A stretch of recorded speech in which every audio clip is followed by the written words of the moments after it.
함께 하시는 가장 소중한 주님, 우리 찬양 드시고 다시 시작합니다. 나와 함께 하시는 가장 소중한 주님, 영원토록 찬양 받으신 주님,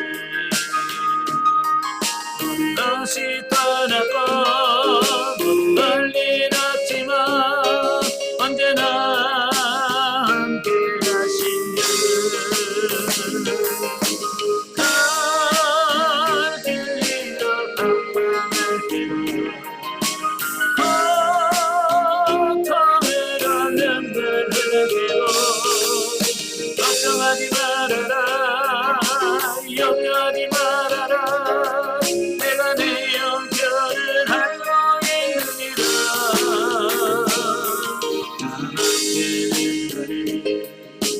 위로할 자분 나밖에는 해결을 전하니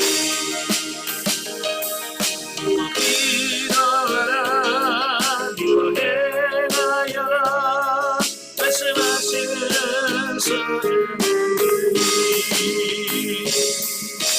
함께 하시는 가장 소중한 주님, 영원토록 찬양 받으신 주님,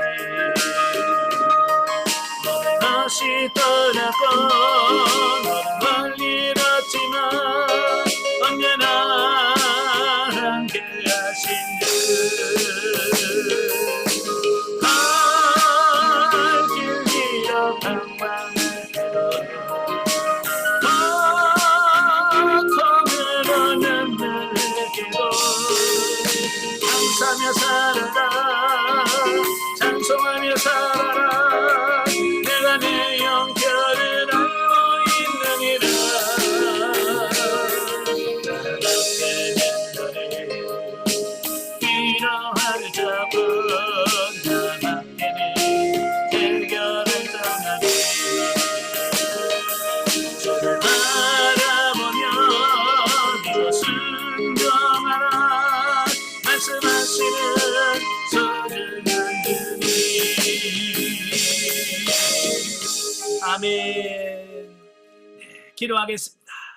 은혜로우신 아버지 감사합니다. 오늘도 우리를 사랑하셔서 귀한 시간을 허락하여 주시고 오늘도 말씀을 나누며 영성을 전할 수 있도록 은혜 주셔서 감사합니다. 오늘도 밀수기의 말씀을 같이 나눌 때에 성령께서 우리 지각을 열으셔서 잘 깨달아지게 하시고 그 말씀을 통해서 우리가 변화되어지는 놀라운 역사가 있도록 도와주옵소서. 시종을 주님께 맡겨오며 예수님의 이름으로 감사하며 기도합나이다. 아멘.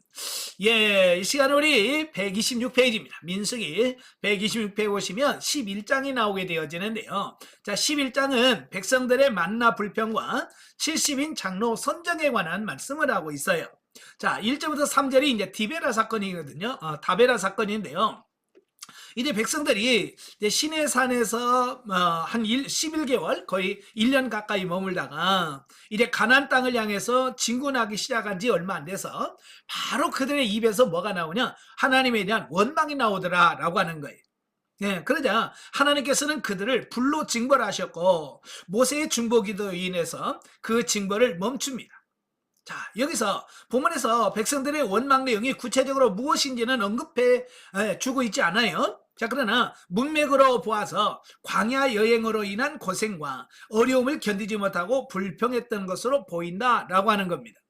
사실 지금까지 이스라엘 백성들은 출애굽에서 3개월에 걸친 과정을 거쳐서 시내산까지 오거든요. 자, 그들이 시내산에 도착해서 약 1년 동안 평안한 생활을 유지하다가 이제 시내산을 떠나서 가나안을 향해서 출발한다 그 말이에요. 네. 그러니까 막상 또 출발해서 가다 보니까 힘들잖아요.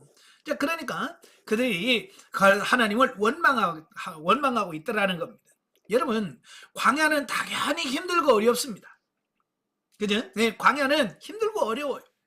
자, 그렇다고 해서 원망하고 불평하면 안 되죠.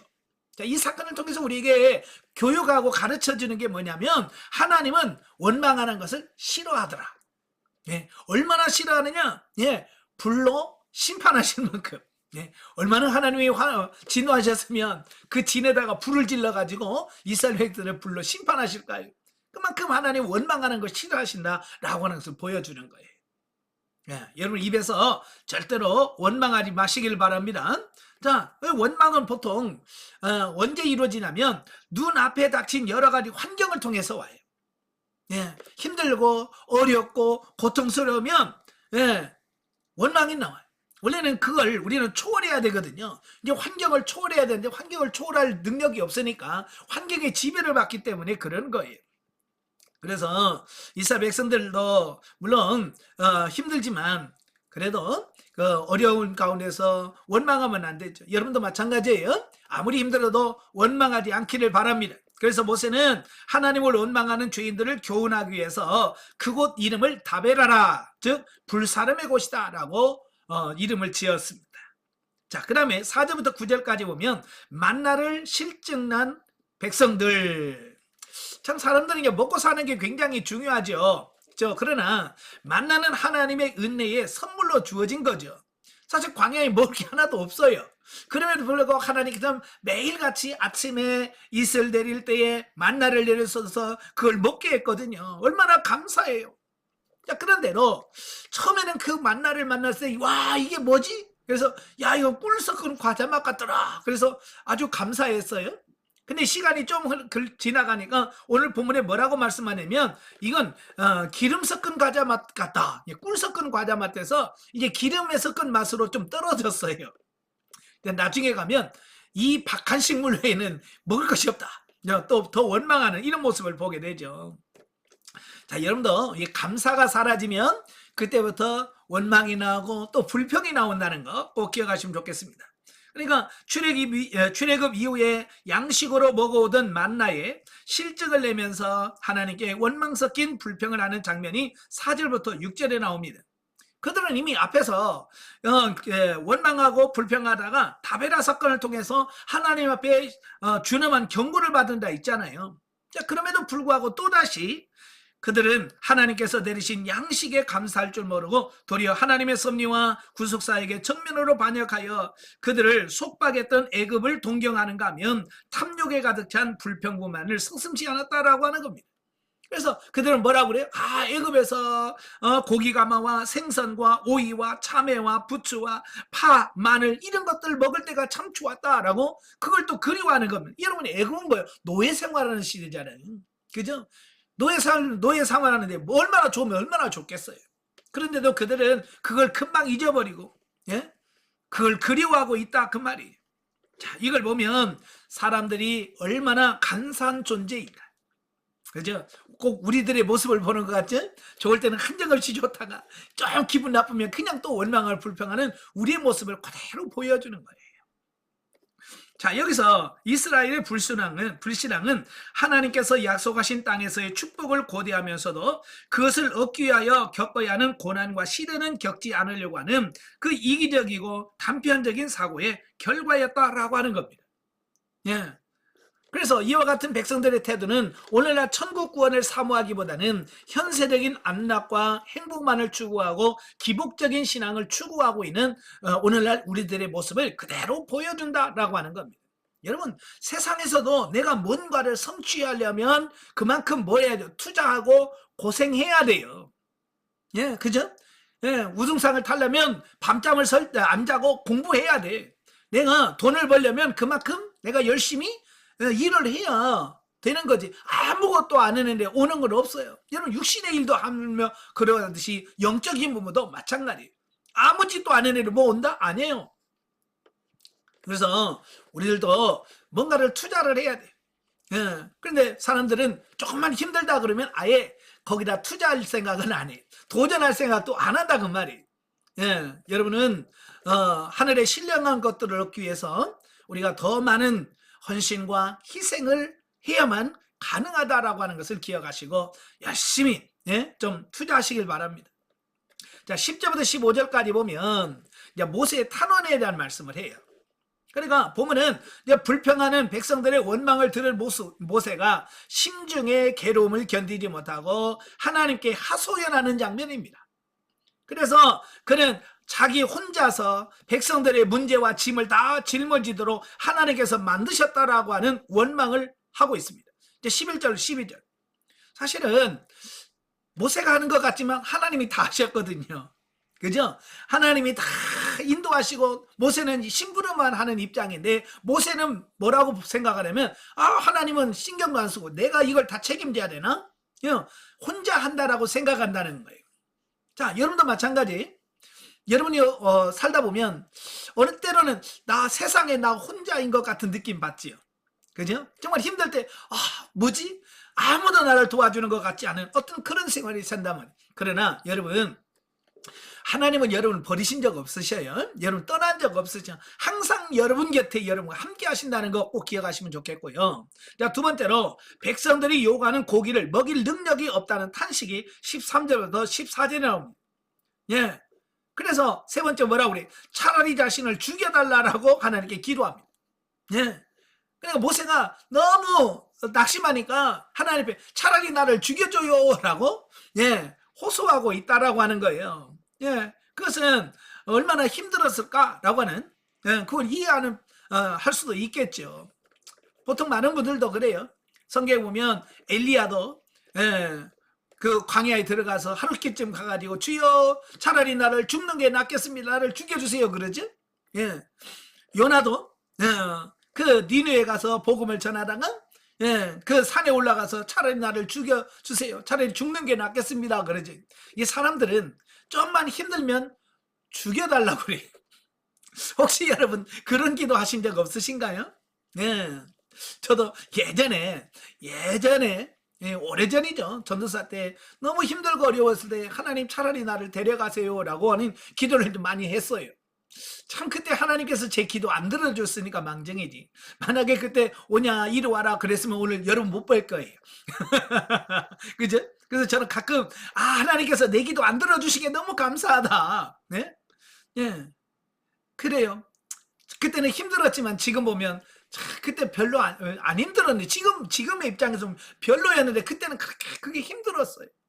아마 모세도 지나놓고 보면 아이고 내가 왜 그랬을까라고 했겠지만, 그때 당신이 힘드니까 죽여달라고 했겠죠. 여러분도 마찬가지예요. 지금 최고로 힘들다, 난 고통스럽다라고 생각하겠지만 시간이 지나놓고 보면 그건 아무것도 아니었다는 것을 깨닫게 돼요. 그러니까 너무 죽여달라고 하지 마세요. 아시겠죠? 자, 이것은 오늘날 사역자들도 흔히 범할 수 있는 잘못으로 주의 일을 전적으로 하나님이 하시고 우리는 수종자라는 인식이 필요하다라고 하는 겁니다. 오늘 많은 주의 일을 하는 사람들이 늘 느끼는 게 뭐냐면 내가 혼자 다 한다 라고 하는 어떤 그런 생각을 갖다 말이에요. 그래서 사역의 부담감이라고 하죠. 여러분, 내가 하는 게 아니에요. 하나님이 하시는 거예요. 우리는 단지 하나님이 하시는 일에 수종들은 자라고 하는 그 인식이 필요한 거예요. 자칫 모세처럼 자신이 그 모든 일을 다 해야 된다라고 하는 부담감이 크면 우리도 그럴 수 있기 때문이다라고 하는 겁니다. 여러분이 내가 다 한다고 생각하지 마세요. 우리는 그냥 심부름꾼이 하나님이 다 하시고 나는 잔심부름하는 그런 존재라고 하는 것을 인식해야 돼. 자, 그 다음에 16절 30절에 보면 모세를 위한 하나님의 약속과 70인 장로를 세우는 내용이 나와요. 자, 보면은 모세가 나 차라리 죽여줘요 라고 하는 그 기도를 들으시고 거기에 대한 하나님의 응답이다 라고 보면 돼요. 자, 그와 함께 일할 70인의 장로를 지도자를 세우겠다라고 하나님이 16, 17절에서 약속을 하고요. 또 백성들에게 고기를 마음껏 내가 먹여주겠다라고 하나님이 약속을 하는 거예요. 자, 성경에는 우리가 기도하면 하나님은 반드시 뭐 하신다는 거예요? 응답하신다라고 하는 것을 말씀해 주고 있어요. 모세가 하소연하듯이 기도하니까 하나님께서 그 기도를 들으시고 그 기도에 대하여 응답하시는 겁니다. 여러분도 어려울 때 기도하면 하나님께서 여러분에게 응답해 주실 겁니다. 자, 본문에서 기억해야 될 것은 모세를 도와서 백성들을 지도할 70인의 장로를 세우는 장면에서 그 70인의 장로에게 하나님의 신, 여기서 하나님의 신은 뭐예요? 오늘날 성령님입니다. 성령님이 임하였다라고 하는 사실이에요. 그러니까 하나님의 일은 육신의 일이 아니죠. 영의 일입니다. 영적인 일이기 때문에 반드시 성령이 임하시지 않으면 그 일을 할 수가 없어요. 그래서 구약이나 신약이나 하나님의 일꾼을 부르시면 그 일꾼에게 성령을 부어주셔. 그래서 그로 하여금 하나님의 일을 하게 하신다 그 말이에요. 오늘 여러분도 마찬가지예요. 여러분이 하나님의 일하시려면 반드시 뭐가 필요하냐? 성령 충만함이 필요하다.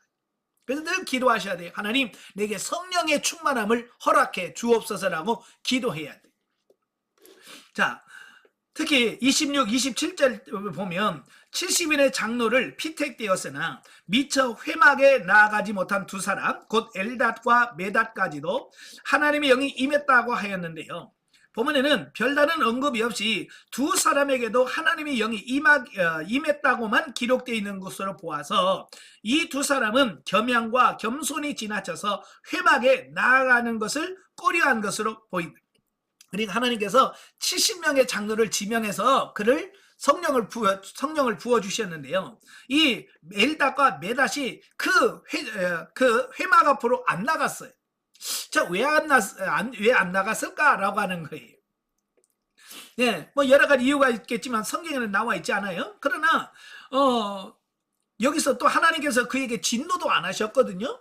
자, 이런 걸 보면 아마도 하나님이 그를 부르셨는데 70인의 장로로 부르심을 받았는데 이들은 어떤 부르심에 확신이 없었던지 아니면 나 같은 것이 뭐 어떻게 그 일을 난 못합니다 라고 아마 너무 겸손해서 너무 겸손한 나머지 못 가지 않았을까라고 우리가 추정을 해볼 수 있어요. 자, 그러나 하나님은 그들에게도 동일한 능력을 부어주셔서 지도자로 세워주셨다는 거예요. 예, 이런 사실은 하나님께서 지도자를 세우실 때는 능력도 함께 허락하신다는 것.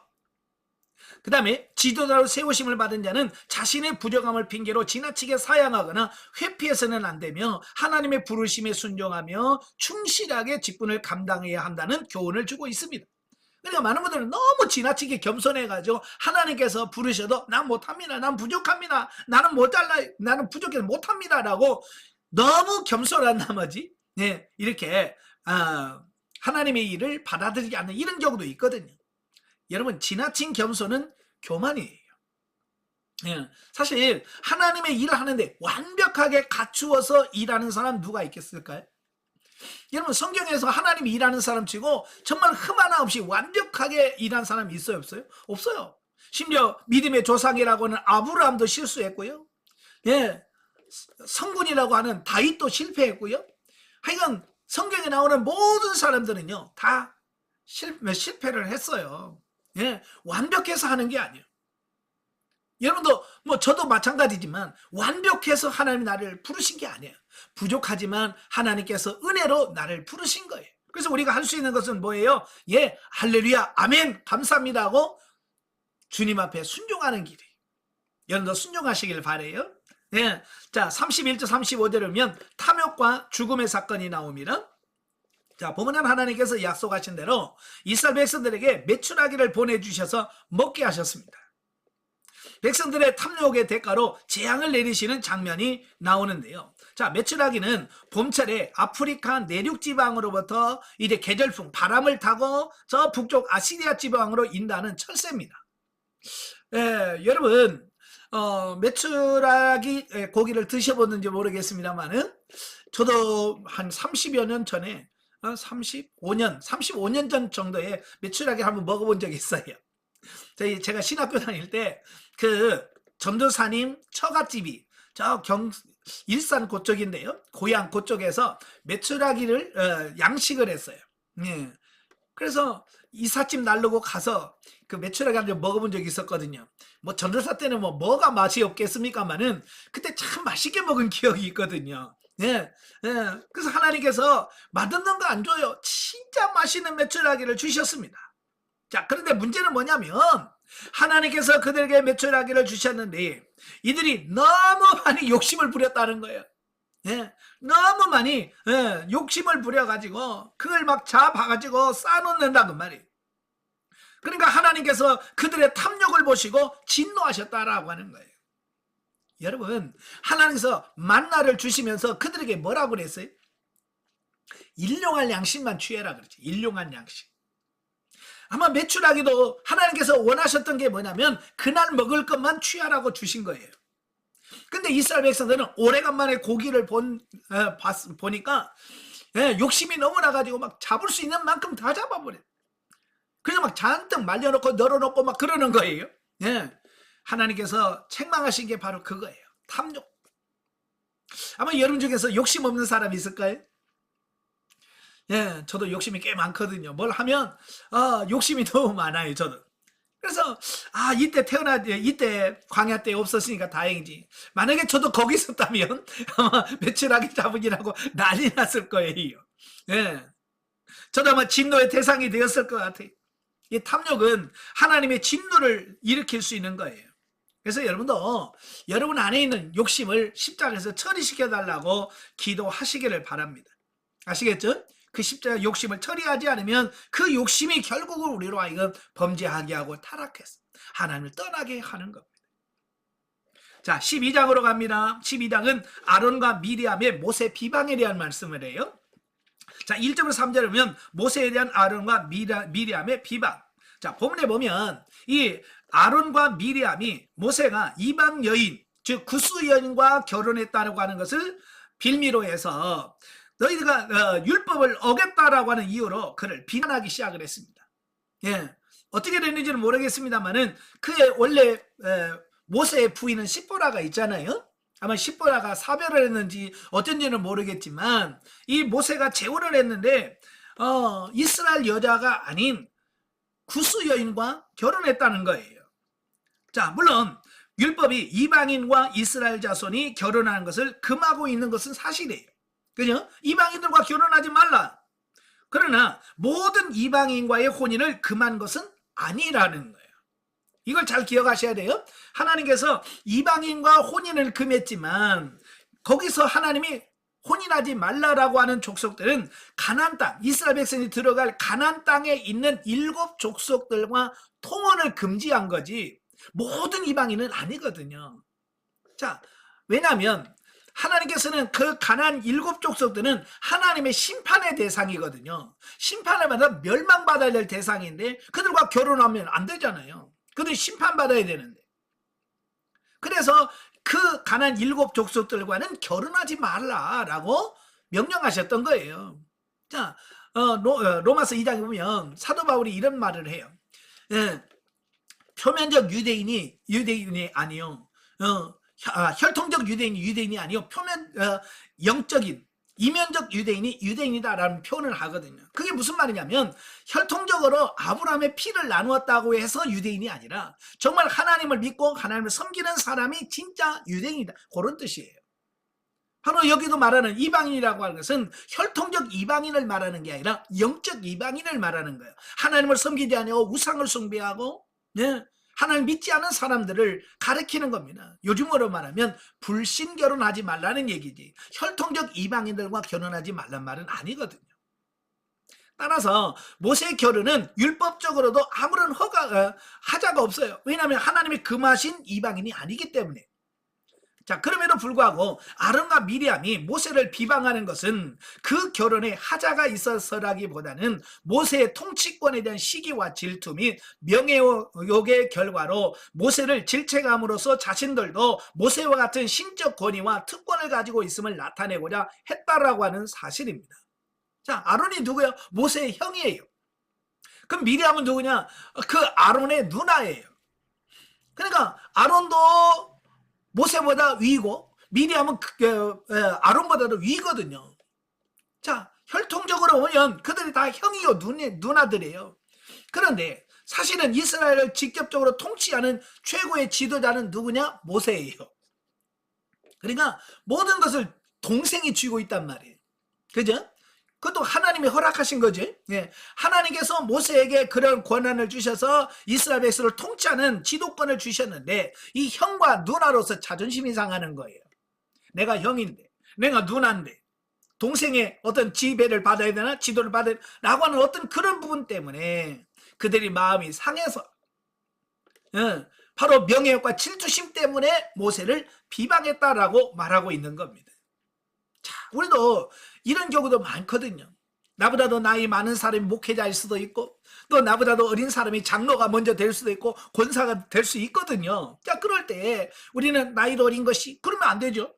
그죠? 나이와 상관없이 하나님께서 그 직분을 맡기셨다면 우리는 존경해 줄 수 있는 이런 사람이 되셔야 돼요. 자, 4절부터 12절까지 보면 모세를 변호하는 하나님. 자, 보면은, 자, 모세를 비난하는 그 미리암과 아론의 그 추악한 의도를 감찰하신 하나님께서는 모세를 위하여 친히 변호하는 장면이 나옵니다. 여러분, 하나님은요, 그 중심을 보시잖아요. 그죠? 왜 아론과 미리암이 모세를 비난하는지 그 중심을 보니까 하나님께서 그들을 책망하실 수밖에 없어요. 그래서 하나님께서 진노하셨다는 의미로서 미리암에게 나병을 걸리게 하시는 겁니다.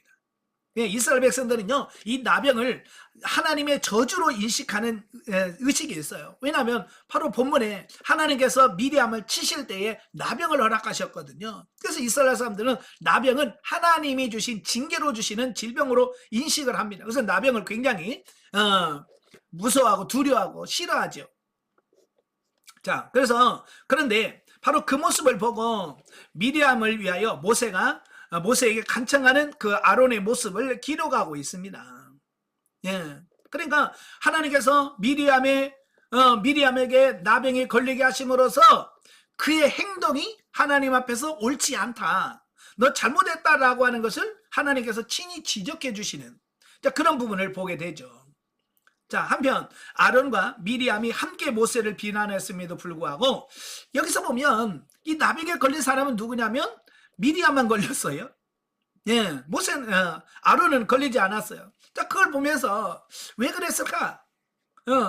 아마 미리암이 아론보다도 더 주동적이었기 때문일 것이고, 또 아론은 누나인 미리암의 꼬임에 빠져서 함께 모세를 비방한 것으로 보인다라는 거예요. 여러 가지 정황으로 봤을 때. 또 한 가지는, 여러분, 아론이 누구예요? 대제사장이에요. 제사장은 여럿일 수 있지만 대제사장은 한 사람밖에 없거든요. 근데 대제사장인 아론이 나병이 걸리면 어떻게 해요? 예, 대제사장의 자리에서 내려와야 돼. 나병 걸린 사람은 성전에 들어갈 수도 없고 사람도 만날 수 없거든요. 그렇게 되면 일시적으로 뭐가 돼요? 예, 대제사장이 없는 상태가 돼버려요. 그래서 하나님께서는 아론이 실수했지만 아론에게는 나병을 걸리지 않게 하시고 미리암에게만 상징적으로 나병을 걸리게 하심으로써 하나님께서 징계하고 있다는 것을 그들에게 보여주셨다라고 하는 겁니다. 어쨌든 미리암이 나병에 걸림으로써 자신들의 행위가 옳지 않음이 증명되었으니 아론은 모세에게 나아가 용서를 구할 수밖에 없었다라고 하는 거예요. 자, 이 상에서 보듯이 우리는 상대를 비방하기에 앞서서 자신의 허물을 볼 수 있는 지혜와 겸손이 있어야 한다라고 하는 겁니다. 자, 그래요. 로마서 14장에도 남을 비난하지 마라, 남을 비판하지 말라라고 말씀하죠. 예? 예수님도 산상순에 남을 비판하고 정죄하지 말라고 말합니다. 예, 우리도 너무 쉽게 다른 사람을 비난할 때가 많거든요. 아이고, 누구는 어떤 때 뭐 육신적이래, 뭐 세상적이래, 뭐 이렇게 너무 함부로 우리가 판단하는데요, 그 판단은 하나님만이 하시는 거예요. 그래서 우리는 함부로 누구를 판단하거나 정죄하지 않는 우리가 돼야 될 줄로 믿습니다. 또 남을 비방하기보다는 공의로우신 하나님께 모든 것을 맡기고 우선적으로 하나님의 말씀에 의지해서 상대를 권면하는 자세를 지녀야 한다는 교훈을 줍니다. 예, 그러니까 내가 비난하고 정죄할 것이 아니라 그 권한을 주신 분이 누구냐? 하나님이에요. 그러니까 하나님께서 하시도록 하나님께 맡겨드려야 돼. 예, 근데 오늘날 보면 하나님께 맡기는 사람이 없어요. 자기가 마치 정의의 사도나 된 것처럼 자기 자신이 나서서 뭔가를 해야만 할 것 같은 부담감이 있어서, 예, 본인이 앞서거든요. 우리는 하나님께 맡기시는 여러분 되시기를 바랍니다. 예, 또 하나님께서 당신의 백성이 비방을 당할 때는 친히 변호해 주시며 그 억울함을 갚아주신다는 사실을 교훈해 주고 있다라고 하는 겁니다. 예, 그래요. 사람은 자신이 억울하면 진짜 못 견뎌 하거든요. 예, 그죠? 모세도 이 형과 누나가 막 비난할 때 얼마나 억울했을 거예요. 그래도 꼭 참고 하나님께 맡기시니까 하나님께서 어떻게 해요? 그 억울함을 다 갚아주셔요. 여러분도 마찬가지예요. 하나님이 안 계신 것이 아니에요. 여러분이 어떤 어려움을 당하시는지, 여러분이 어떤 처지에 있는지 하나님은 다 아시고 계셔요. 그래서 하나님께 맡기면 하나님이 알아서 처리해 주실 겁니다. 하나님께 맡기세요. 아시겠죠? 자, 13절에서 16절까지 보면 미리암을 위한 모세의 중보 기도가 나옵니다.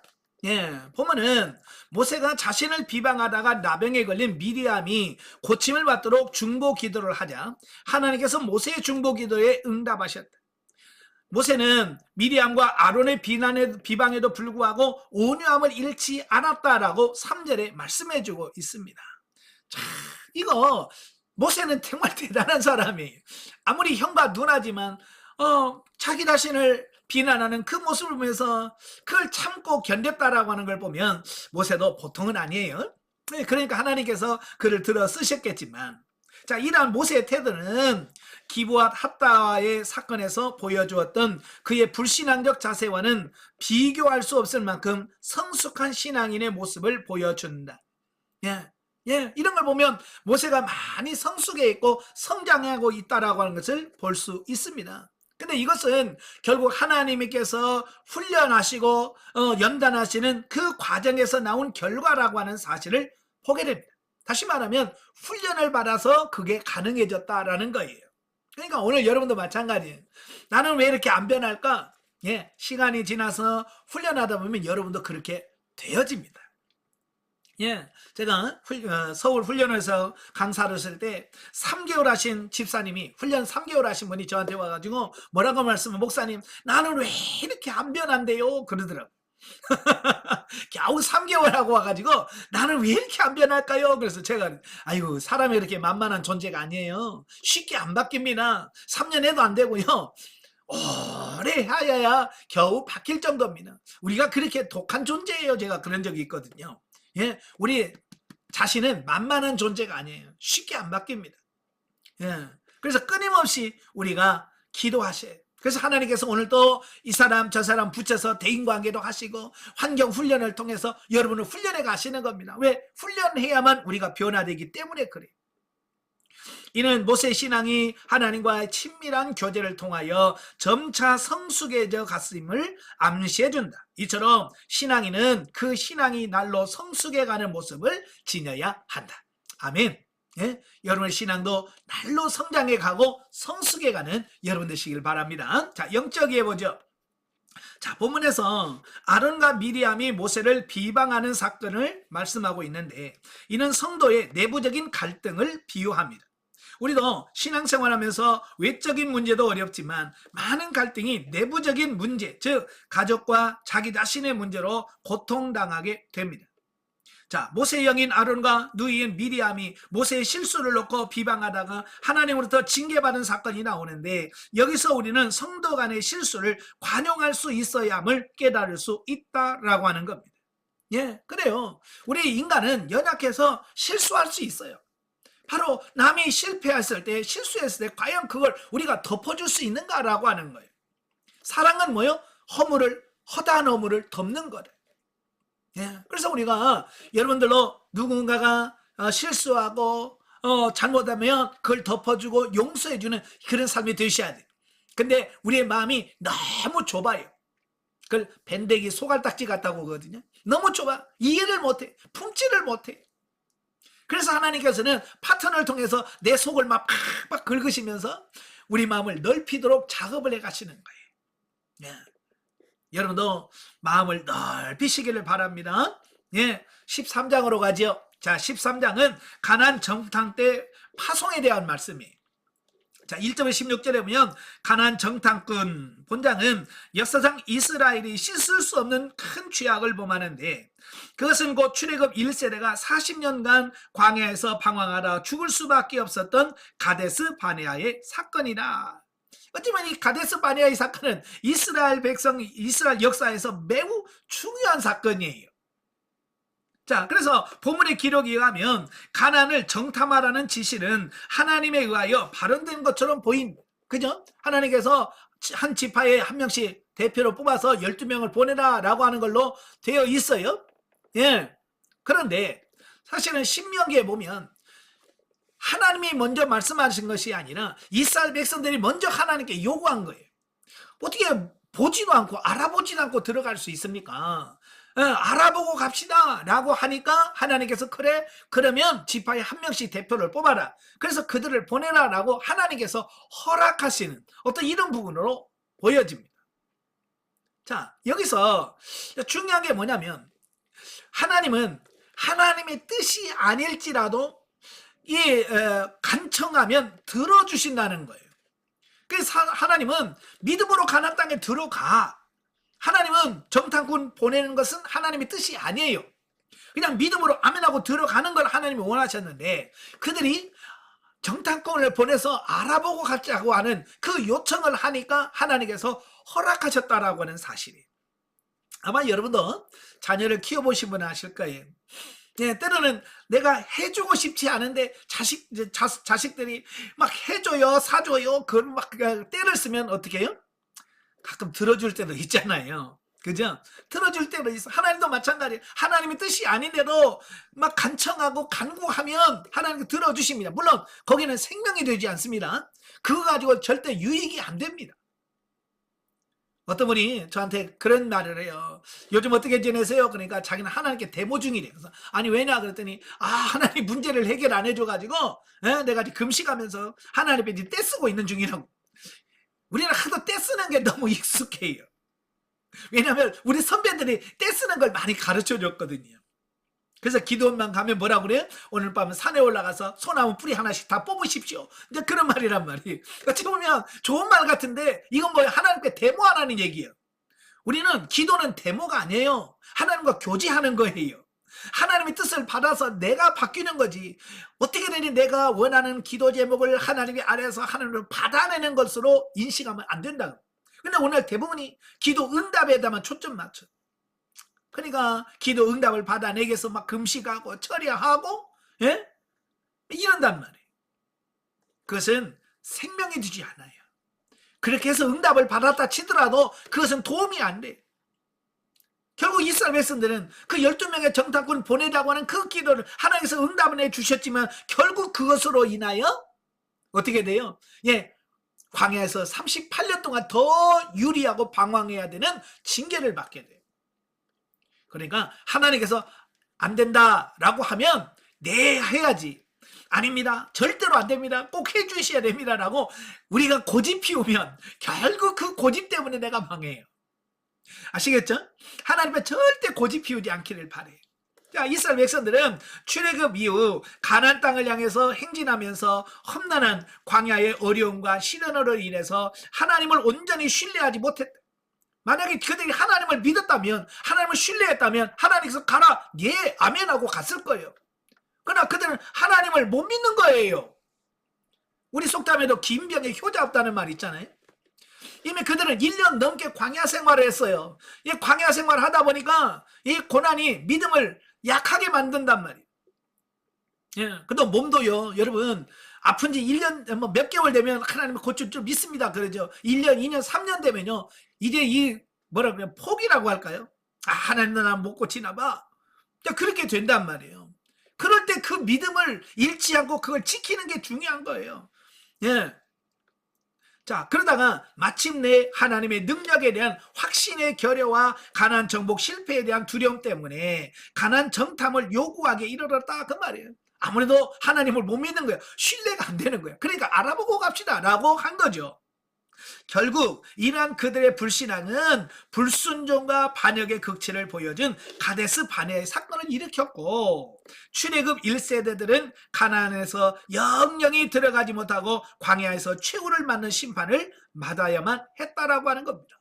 이처럼 불신앙의 결과는 멸망밖에 남는 것이 없다라고 하는 것을 보여주고 있습니다. 자, 17절부터 24절까지 보면 이제 가나안 정탐 활동에 대해서 말씀하는데요. 자, 보면은 정탐꾼에게 내린 모세의 지시사항이 17절부터 20절에 나옵니다. 그리고 41년간에 걸쳐 가나안을 정탐한 사건을 21절부터 24절에 말씀해 주고 있고요. 자, 모세는 그 12명의 정탐꾼을 파송하면서 그들에게 숙제를 내줬어요. 과제를 했어요. 그게 뭐냐? 첫째, 가나안 거민의 강약과 다소. 그러니까 그 땅에 이 가나안 백성들이 얼마나 있고 그들이 강한지, 그리고 얼마나 숫자가 많은지 이걸 파악해 오라고 하는 것. 그 다음에 두 번째, 땅의 호불호. 들어가려고 땅이 좋으냐 나쁘냐. 그 다음에 세 번째, 성읍이 진영인지 산성인지의 여부와, 그 다음에 네 번째, 토지의 상태, 그 다음에 5번, 수목의 유무 상태에 대하여 상세하게 탐지하고 돌아오도록 지시를 내렸다라고 하는 겁니다. 예, 왜냐하면 사실은 군대에서 어떤 전략을 세울 때 정말 중요한 게 뭐냐면 적을 알고 그 상태의 어떤 그걸 상황을 아는 것이 제일 중요하거든요. 그 상황을 제대로 파악하지 못하면 이 전쟁에서 큰 실패를 경험하게 되는 거예요. 그래서 모세는 이미 그 애굽에서 40년 동안 교육을 받았잖아요. 그죠? 교육을 받은 그때 받은 훈련 중에서 뭐 군사 군대를 이끄는 여러 가지 지휘 통솔하는 이런 부분들을 많이 배웠을 거 아니에요. 그죠? 그러니까 그런 부분을 통해서 필요한 부분들을 이 12명의 정탐꾼에게 다 지시하시면서 이런 거 파악해 오라 라고 해서 그들을 보낸 거죠. 자, 이것은 장차 이스라엘 백성이 가나안 땅에 들어갈 때 전략을 세우기 위한 정보를 얻기 위함과 함께 정탐꾼들로 하여금 뚜렷한 목적의식을 갖도록 하기 위한 조처였다라고 하는 겁니다. 그죠? 그것도 안 주고 그냥 갔다 와 그러면 갔다 와줘 좋던데요? 그럴 거예요. 그지? 그래서 모세는 그들이 파악해야 될 부분들을 정확하게 짚어줬다라고 하는 거죠. 자, 즉 모세는 정탐하는 임무를 수행하면서 하나님의 약속하신 땅에 확신을 갖도록 하기 위한 조처였던 것이다. 자, 여기서 모세가 그 12명의 정탐꾼을 보내면서 모세가 원했던 게 뭘까요? 모세는 그 12명의 정탐꾼을 보내면서 모세는 뭘 말했냐면 직접 가서 보고 야 정말 하나님의 주인 땅이 너무 좋더라고요.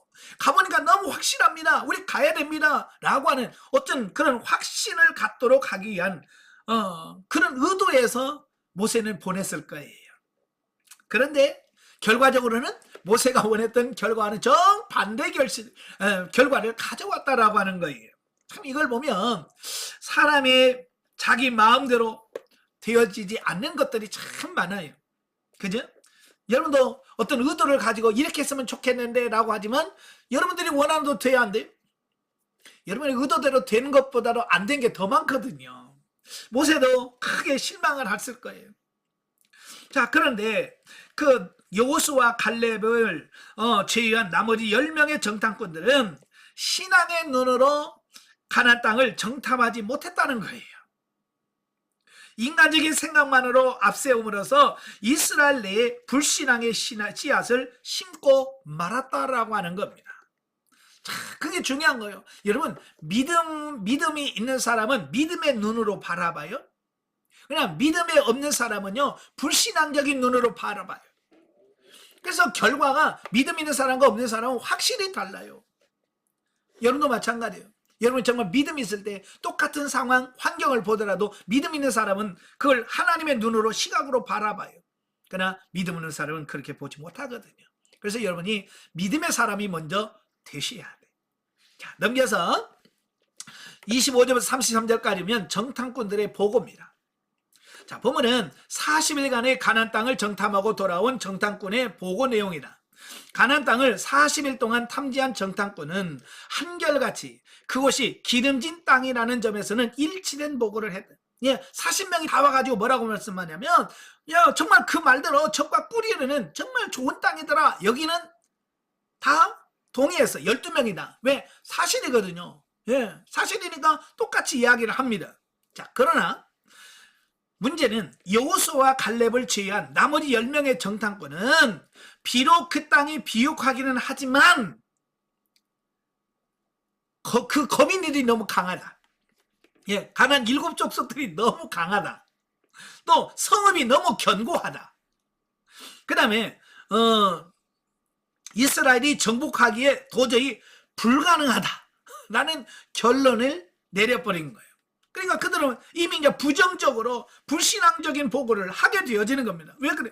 좀 전에 말했죠. 그들은 불신앙, 믿음의 눈이 아닌 불신의 눈으로 그걸 바라봤기 때문에 결국 그들이 바라본 것은 뭐예요? 그런 환경적인 요인만 눈에 들어오는 거예요. 자, 그러니까 이렇게 같은 것을 보고도 믿음의 사람 여호수아와 칼렙이 보는 것과 믿음이 없는 나머지 10명이 보는 이런 시각이 너무 다르다는 거예요. 저도 이렇게 목회를 하고 하다 보면 어떤 사건이 오면 믿음 있는 사람들의 말하는 것과 믿음 없는 사람이 말하는 내용이 다르거든요. 왜냐하면 그들의 눈에 보여지는 게 다르기 때문에 그래요. 그러니까 우리는 환경이 아니라 그 사람의 믿음이라. 예. 그래서 이들의 보고를 들은 백성들의 마음을 두려움으로 가득 차게 했고 그들 전체를 불신앙으로 오염시켰을 뿐만 아니라 비극적인 결과를 낳게 되었다라고 하는 거예요. 예. 여러분, 영적인 사람은 영적인 말에 귀를 기울이고요. 육신적인 사람은 육신의 말에 귀를 기울여요. 참 신기해요. 영적인 사람은요, 영적인 말이 귀에 속속 들어와요. 근데 육신적인 사람은 영적인 말 도무지 못 알아듣습니다. 그러니까 강의를 듣다가도요, 육신적인 사람은요, 또 무슨 말인지 못 알아먹겠다고 그래요. 근데 영적인 사람은 막 너무 은혜롭다고 그래요. 말씀이 너무 좋아요. 그런데 육적인 사람은요, 도무지 무슨 말인지 못 알아먹겠대. 아니, 제가 뭐 다른 언어 쓰는 것도 아니잖아요. 똑같이 강의를 하느라도 못 알아듣더라고요. 왜? 그 사람의 믿음의 상태가 어떠냐에 따라서 그런 결과를 달라지는 거예요. 그러니까 10명이 우리는 그 거민이 너무 강하다, 성읍이 너무 견고하다, 우리가 보기에 메뚜기 같다라는 말을 듣자마자 이 믿음 없는 이스라엘 백성들이 누구 말 듣겠어요? 믿음의 사람인 여호수아와 칼렙의 말을 듣겠습니까? 믿음 없는 10명의 정탐꾼의 말을 듣겠습니까? 당연히 믿음이 없으니까 육신적인 사람의 보고를 더 받아들이는 겁니다. 예. 자, 그래서 믿음 없는 사람들은 그럴 수밖에 없어요. 그래서 여러분도 빨리 믿음의 사람이 되어야 돼요. 그 영향력이 크기 때문에 그래요. 그래서 나중에 이것을 실제로 경험한 여호수아가 나중에 요단을 건너서 여리고를 돌 때에 그가 여호수아 6장 10절에 보면 뭐라고 말하냐면 너희가 여리고성을 돌면서 절대로 입을 열지 마라. 입을 다물어라. 절대로 네 말이 옆에 있는 사람한테 들리지 않게 해라. 그래요. 왜 그럴까요? 예, 여리고성 돌다 보니까 날씨는 뜨겁고 그죠? 이 머리에서 이해가 안 되죠. 이 성을 돈다고 이 성이 무너질까? 그렇잖아요. 그죠? 이 돈다고 이 성이 무너질까? 그죠? 의심이 생기면 옆에 사람한테 너는 이거 돈다고 무너질 것 같냐? 라고 하면 또 부정적인 말이 나오겠죠? 그러면 어떻게 되겠어요? 여기 뭐 똑같은 상황이 되겠죠. 에이, 내일부터는 안 돌아. 그러면 그게 파급 효과라는 게 엄청나게 크거든요. 그래서 아예 여호수아가 절대 입을 열지 마라. 입을 다물어. 그리고 돌아. 이렇게 말하잖아요. 여러분도 때로는 안 믿어질 때가 있거든요. 그럴 때 여기저기 가서 막 그게 맞는지 진짜 집사님 맞아? 틀려? 그러지 말고 좀 입 다물고 가만히 좀 있어 보세요. 그게 뭐냐? 그게 믿음이에요. 아시겠죠? 그래서 한편 여호수아와 갈렙은 비록 10명의 정탐꾼에 비해서 수적으로 열세였지만 신앙과 용기 있는 견해를 피력함으로써 결국 하나님의 약속을 성취하는 복을 받아냅니다. 이런 사실은 믿음과 용기 있는 신앙을 가진 자가 최후의 승리를 얻을 뿐만 아니라 하나님은 비록 소수라 할지라도 이와 같은 자들을 통하여 그의 뜻을 성취한다는 점을 교훈해주고 있다라고 하는 겁니다. 여러분, 하나님은요 절대 숫자 다수라고 해서 움직이시는 분이 아니에요.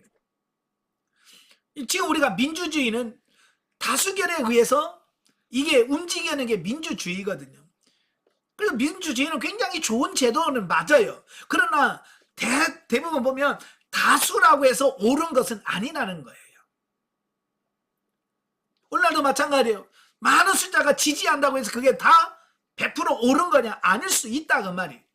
잘못된 걸 얼마든지 선택할 수 있고 숫자로 인해서 잘못될 수 있다는 거예요. 그래서 우리는 다수 숫자를 보지 말고 뭘 봐야 되느냐? 이게 하나님의 말씀이냐 진리냐 아니냐 이걸 접근을 해야 돼요. 그래서 소수라도 10대 2 비교가 안 되잖아요. 그죠?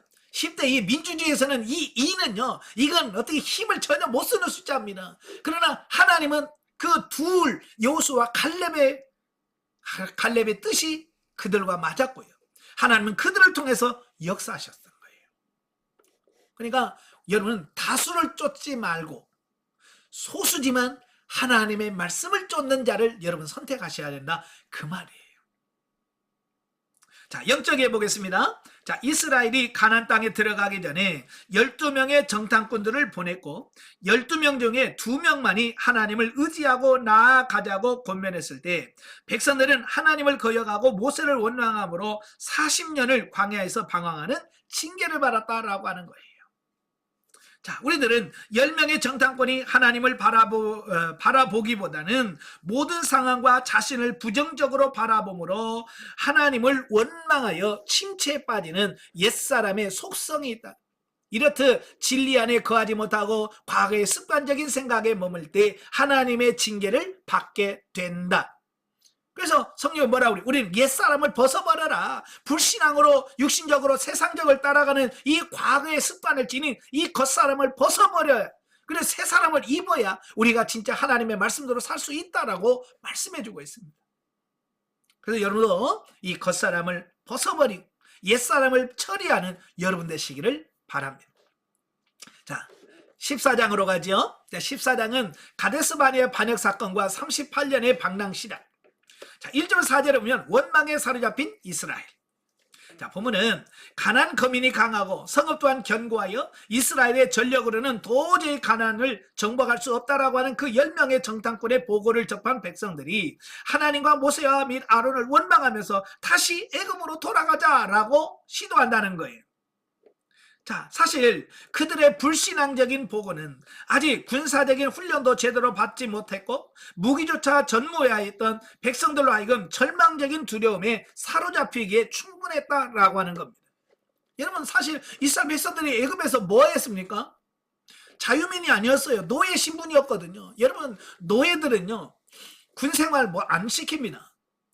왜냐하면 군인들에게 이런 훈련을 가르치면 결국 그들은 나중에 반역할 수 있는 가능성이 커요. 그래서 노예들은 뭐하냐? 일만 시키는 겁니다. 그래서 이스라엘 백성들은 성을 쌓고 남새 건축하고 막 이런 일만, 노동만 했지 어떤 전쟁터에 나가서 싸움을 하거나 어떤 무기를 다루는 이런 훈련을 하지 않았다라고 하는 거예요. 그래서 그들이 출애굽할 때 갖고 나올 때 무슨 무기를 들고 나온 것도 아니에요. 예. 그러다 보니까 그들은 두려움에 사로잡힐 수밖에 없었죠. 그래서 그들은 밤새워 모세와 아론을 원망했는가 하면 하나님의 처사를 비난했고 또 애굽으로 돌아가자라고 했고 또 이를 만류하는 여호수아와 갈렙을 돌로 치려고까지 했다라고 하는 거예요. 심지어 모세와 아론을 패하고 다른 지도자를 세우자라고까지 했다라고 하는 거예요. 자, 이러한 그 이스라엘 백성들의 태도는 모세와 아론이라는 인물에 대한 반역이 아니라 그들이 수행하고 있는 임무, 곧 구속사적 섭리에 대한 반역이었고요. 또한 하나님의 통치권에 대한 반역으로 하나님의 신정 통치를 거부하고 더 나아가서는 하나님까지도 버리겠다라고 하는 의미였다라고 하는 것입니다. 그러니까 이스라엘이, 하나님은 단순히 가나안 땅에 안 들어가겠다고 해서 40년 동안 광야 생활을 명한 것이 아니라 그들이 하나님을 믿지 못하고 신뢰하지 못하는 그 불신앙 때문에 하나님은 그런 징계를 내릴 수밖에 없었다라고 하는 겁니다. 여러분, 이 적과 꿀이는 가나안 땅은 어디를 상징하냐면 천국, 하나님의 나라를 비유합니다. 여러분, 천국은 뭘로 가죠?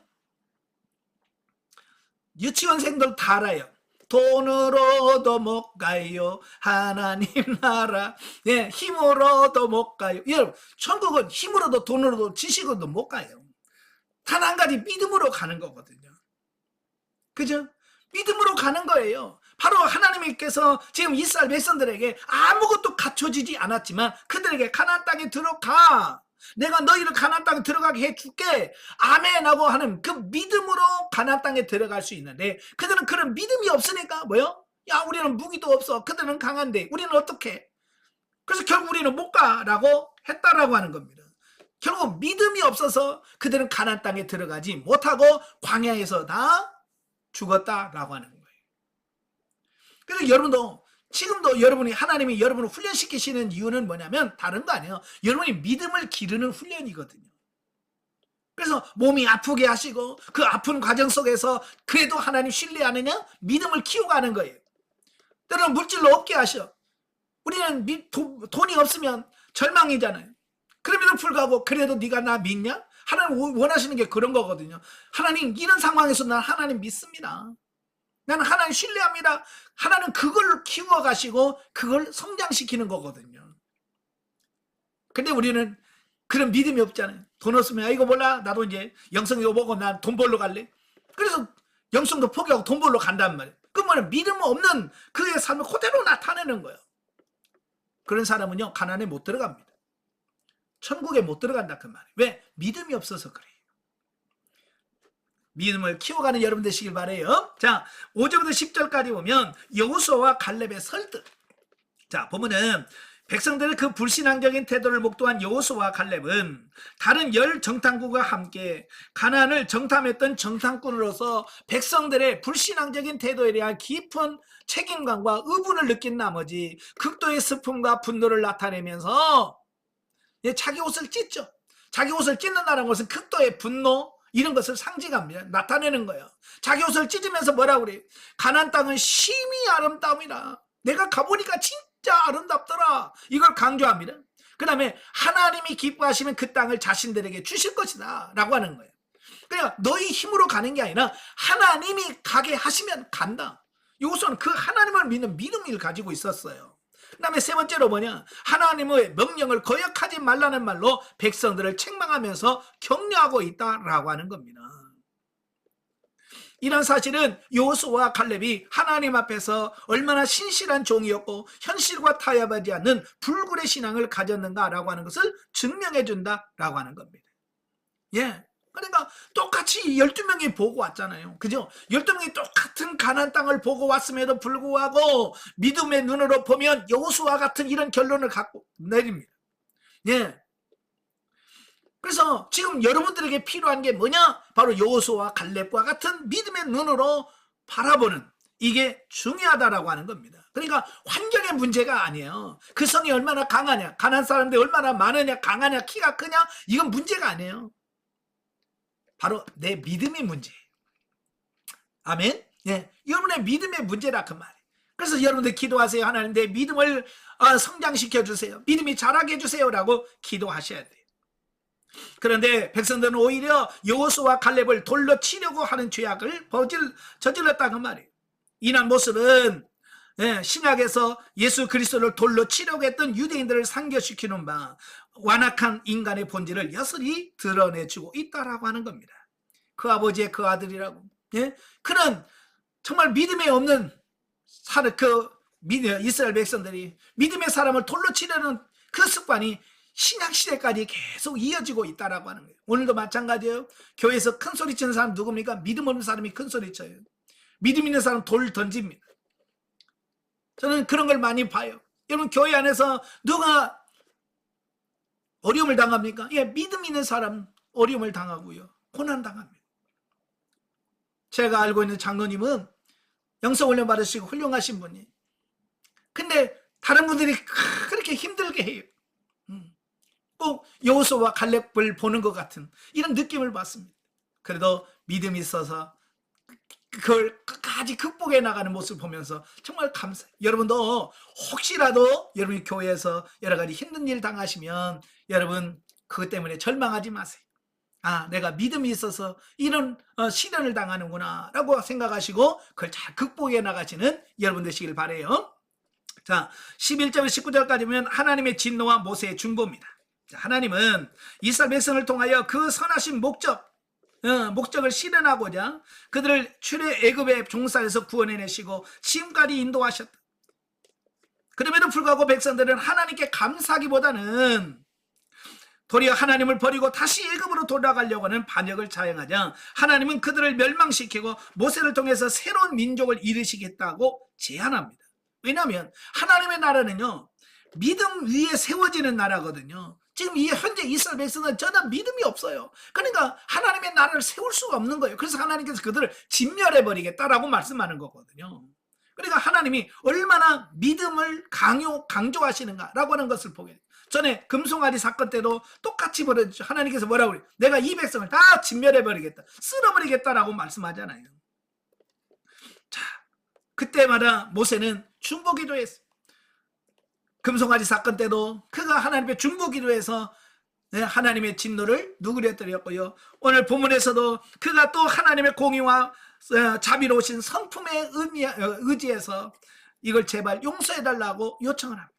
자, 여기서 중보 기도가 얼마나 대단한 능력을 갖고 있는가라고 하는 부분을 보게 됩니다. 여러분도 다른 사람들 위해서 중보 기도해 줄 수 있는 이런 성도가 되길 바랍니다. 자, 이런 사실은 모세가 신앙적으로 놀랍도록 성숙했다는 것과 함께 하나님 중심적 삶을 살았다라고 하는 것을 보여주고 있다라고 하는 겁니다.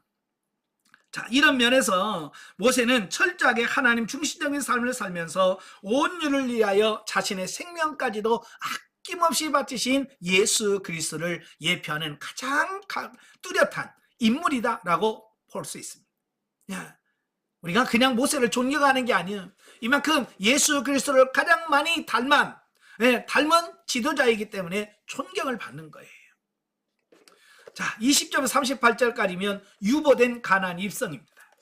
하나님은 모세의 기도를 들으시고 이스라엘을 멸망시키고자 하는 계획을 돌이키셨어요. 대신 하나님께 반역하고 가나안 땅으로 들어가기를 거부하는 가나안 출애굽 제1세대들은 가나안 땅에 들어가지 못할 것이다. 아까도 말했죠? 왜? 그들은 믿음이 없으니까. 믿음으로 가는 하나님의 나라 들어가는 믿음이 없기 때문에 그들은 들어갈 자격이 없는 거예요. 그래서 그들이 다 죽을 때까지 40년 동안 가나안 땅을 들어가는 것을 유보시켰다라고 하는 겁니다. 그래서 여러분, 하나님의 그 심판하시는 그 원리가 뭐예요? 심은 대로 거두고 행한 대로 갚으시는 것이 하나님의 심판의 기준이거든요. 그러니까 그들이 불신앙으로 다시 애굽으로 돌아가자. 그러니까 하나님께서 그들의 행위대로 그들을 심판하셨다라고 하는 거예요. 그래서 결국 40년 동안 유보하겠다는 말은 뭐냐면, 내가 40년 동안 그들을 훈련시켜서 그들의 믿음을 자라게 만들어 주실 거다, 그 얘기예요. 그래서 40년 동안 광야에서 뱅뱅뱅뱅 돌리면서 결국은 하나님께서 그들을 믿음으로 훈련시키시고, 믿음 없는 제1세대들은 광야에서 다 죽고 그의 2세대들만 믿음으로 준비시켜서 가나안 땅에 들어가요. 그래서 이 광야를 통과하고 나서 가나안 땅에 들어갈 때, 요단강 건너갈 때도 그들은 순종합니다. 여리고성 돌아올 때 돕니다. 거기 보면 그래도 40년 훈련 받아 놓으니까 그 결과가 이렇게 나오는구나. 훈련 없이 성장하는 거 없어요. 훈련하면 다 변하게 됩니다. 그래서 하나님께서 오늘도 저와 여러분은 열심히 지금 훈련하고 계시는 겁니다.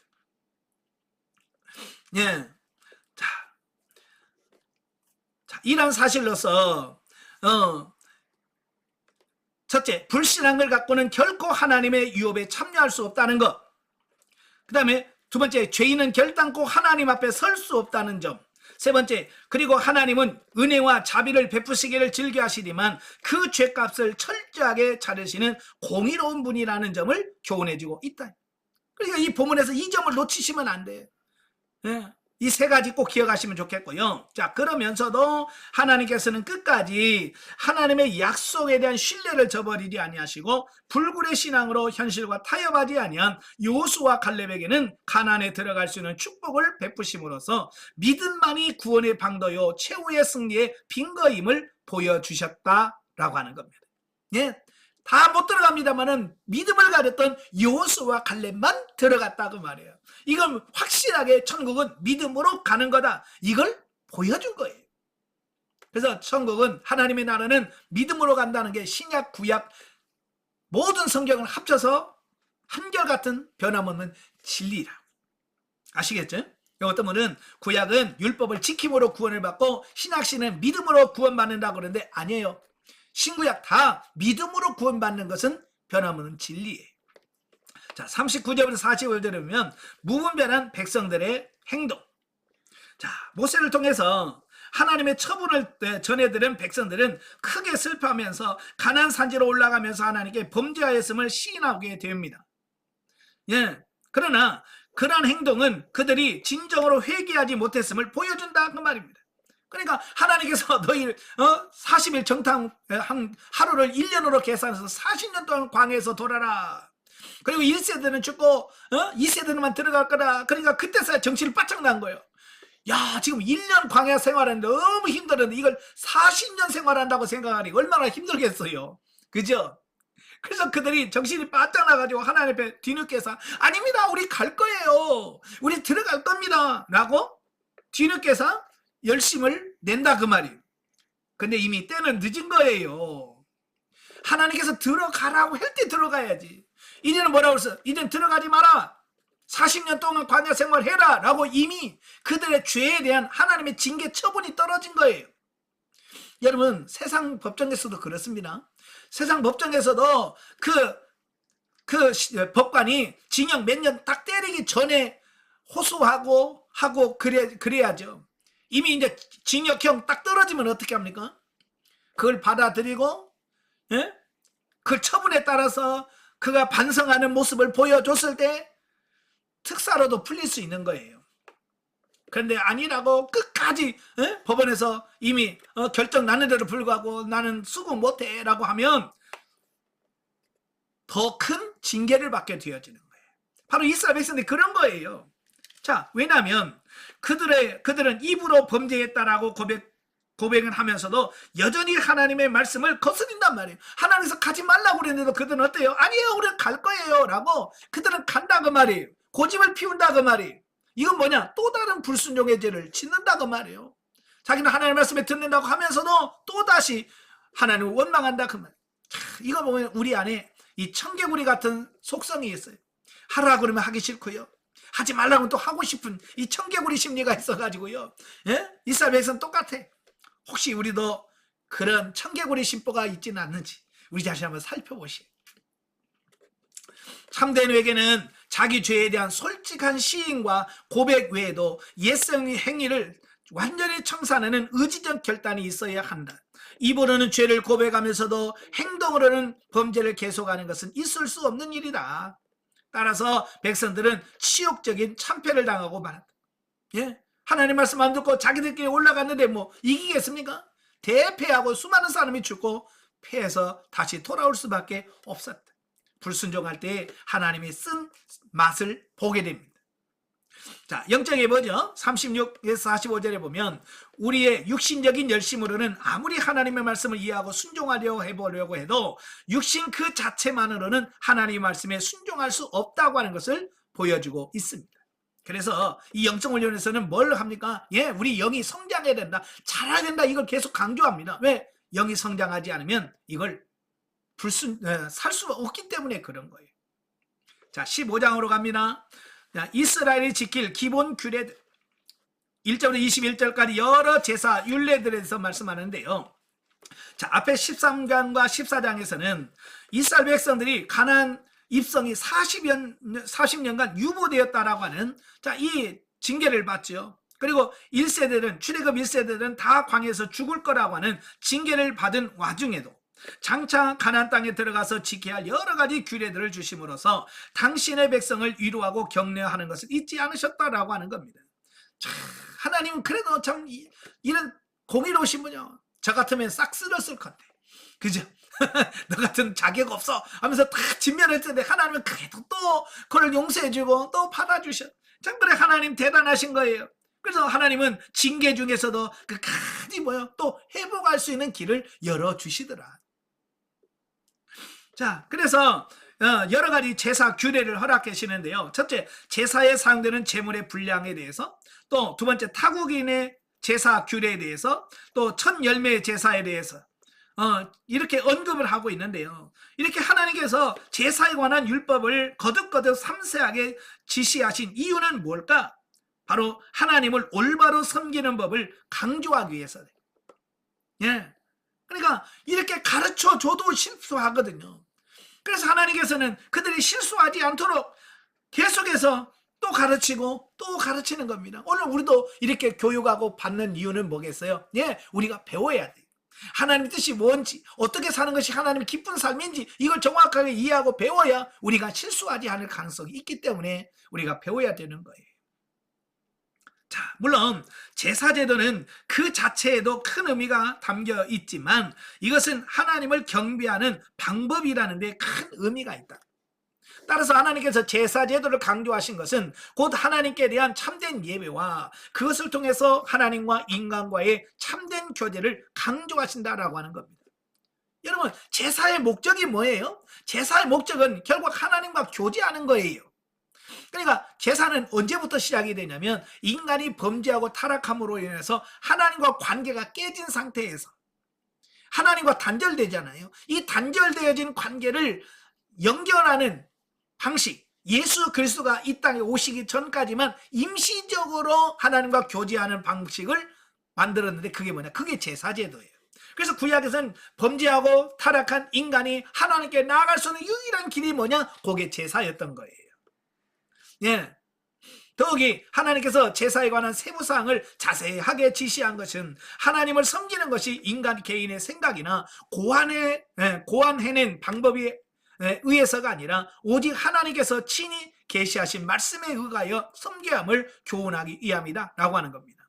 이건 굉장히 중요한 거예요. 우리가 하나님을 섬길 때 내 생각대, 내 기분, 내 감정에서 섬기는 것이 아니라 철저하게 하나님께서 말씀하신 대로 되더라.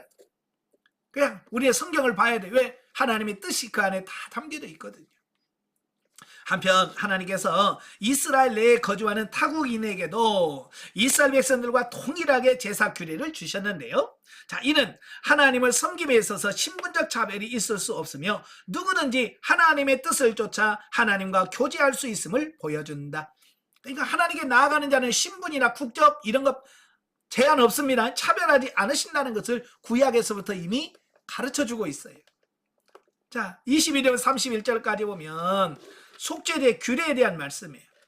자, 여기서 이제 속죄의 규례는 크게 두 가지인데요. 22절부터 26절까지 보면 회중 전체가 그릇 행했을 때 드리는 속죄제고 27절부터 29절은 개인이 범죄했을 때 드리는 속죄제, 그리고 30절과 31절에는 고의로 범한 죄는 용서받지 못하리라고 하는 하나님의 경고에 대한 말씀입니다. 자, 원래 속죄제는 내가 죄를 지었을 때 그 죄를 사죄받기 위해서 드리는 제사가 속죄제입니다. 근데 문제는 뭐냐면 이 속죄제 드린다고 해서 모든 죄가 다 용서받을 수 있느냐? 아니라는 거예요. 예, 속죄제는 우리의 죄를 속죄하는 제사지만 모든 죄가 아니란 말이에요. 여기서 뭐라고 하냐면 알고도 고의적으로 짓는 죄는 용서받을 수 없다라고 말씀하고 있어요.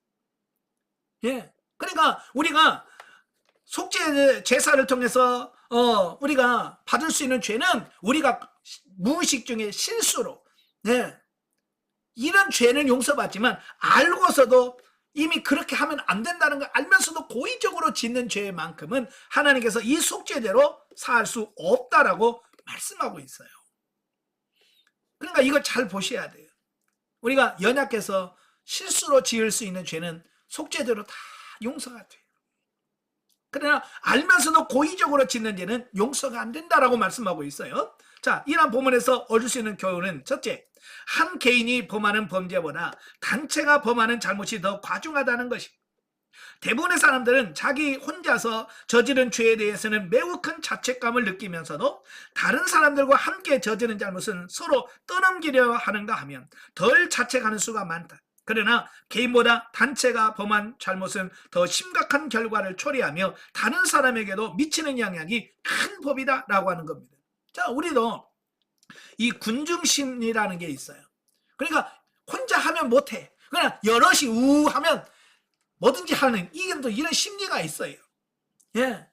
그래서 이 죄도 마찬가지예요. 혼자는 못해. 예를 들어서 이런 거요. 신호등을 건너가는데 나 혼자 했을 때 빨간불에 못 건너갑니다. 그런데 100명, 200명이 서 있다가 빨간불인데 한 명이 막 가요. 그래서 우르르 가요. 그러면 같이 따라가죠. 같이 따라가면서 나 혼자 가는 것이 아니니까 별로 창피하지도 몰라. 그냥 막 우르르 그냥 심리적으로 그냥 따라간다 그 말이에요. 요게 문제예요. 그래서 이 군중 다수가 짓는 죄가 훨씬 더 크다. 이걸 말씀해 주고 있어요. 자, 그 다음에 둘째, 인간은 누구나 자신의 의지와는 관계없이 범죄할 가능성이 있는 연약한 존재라는 것이다. 즉 인간은 내재한 죄의 본성으로 인하여 자기 자신도 모르는 사이에 죄를 범할 가능성을 항상 소지하고, 이게 이제 중요한 거예요. 우리 안에는 죄성이라는 걸 가지고 있어요.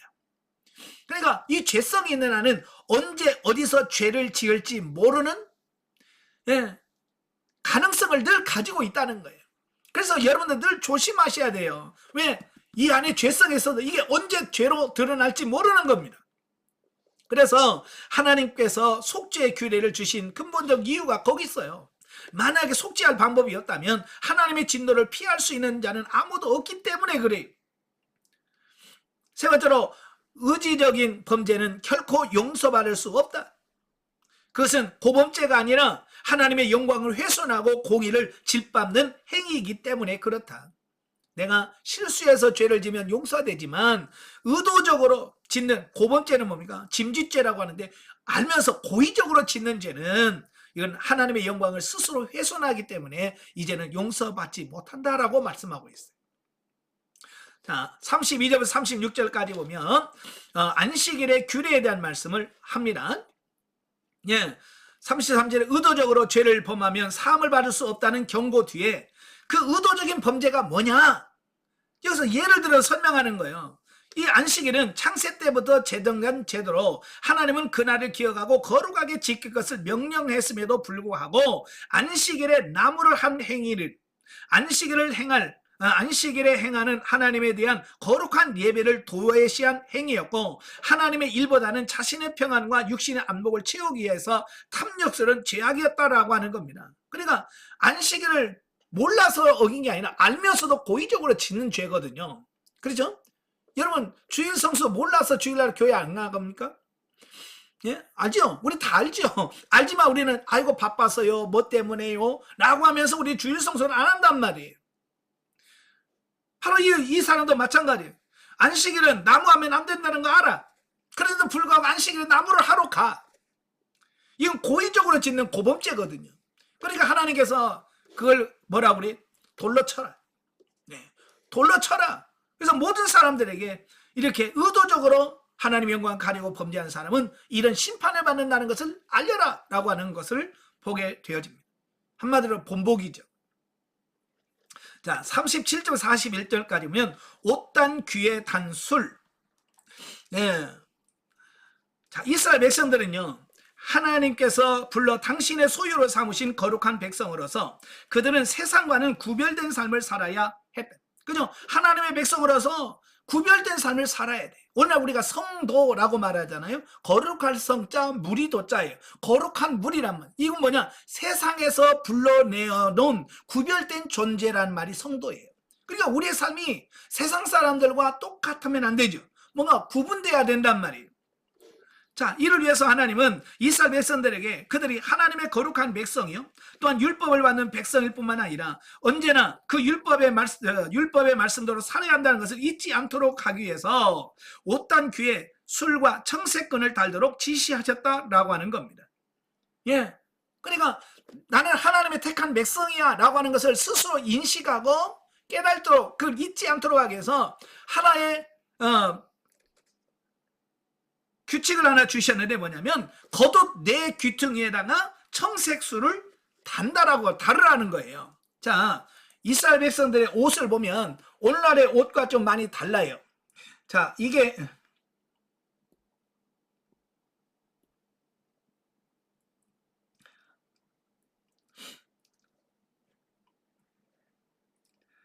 이스라엘 백성들의 겉옷입니다. 그리고 여기 가운데 구멍을 뚫어요. 이게 머리가 들어가는 거예요. 머리가. 머리만 쏙 집어넣어요. 그럼 목포처럼 덮죠. 이걸 입으면 어떻게 돼요? 펄렁펄렁 되겠죠. 그래서 허리띠로 묶거든요. 근데 이 내 모퉁이가 있단 말이에요. 이 내 모퉁이에다가 뭘 하라고 하냐면 청색수를 달아라. 우리가 여성분들 한복 입을 때 그 놀이개 같은 거 있잖아요. 청색을 하던 이런 술을 여기다가 내 귀퉁이에다 달으라는 거예요. 그러면 이 옷을 입으면 이 모퉁이 내 옷이 항상 보이겠죠. 그죠? 바로 이 청색은 뭘 의미하느냐? 이 청색은 뭘 의미하느냐? 하늘을 상기시키는 색으로 하나님께 부르심을 받은 자들은 천국 백성으로서 성변될 삶을 살아야 된다는 것을 보여주는 겁니다. 그러니까 이 청색소를 보면 볼 때마다 내가 하나님 백성이지, 거룩한 백성이지, 그럼 하나님의 말씀으로 살아야 되겠네? 라고 해서 순간순간 자기의 신분을 기억하고 하나님을 잊지 않고 살아가도록 하는 이 방법을 말씀해 주셨어요. 여러분도 이제 여러분의 삶 속에서 내가 하나님의 백성이라는 사실을 잊으시면 안 돼요. 늘 기억하면서 내가 하나님 자녀라고 하면서 인식하면서 살길 바래요. 저는요, 예전에 신학교 다닐 때 항상 여기다가 은색 십자가 배지를 양복 겉에다가 달고 다녔어요.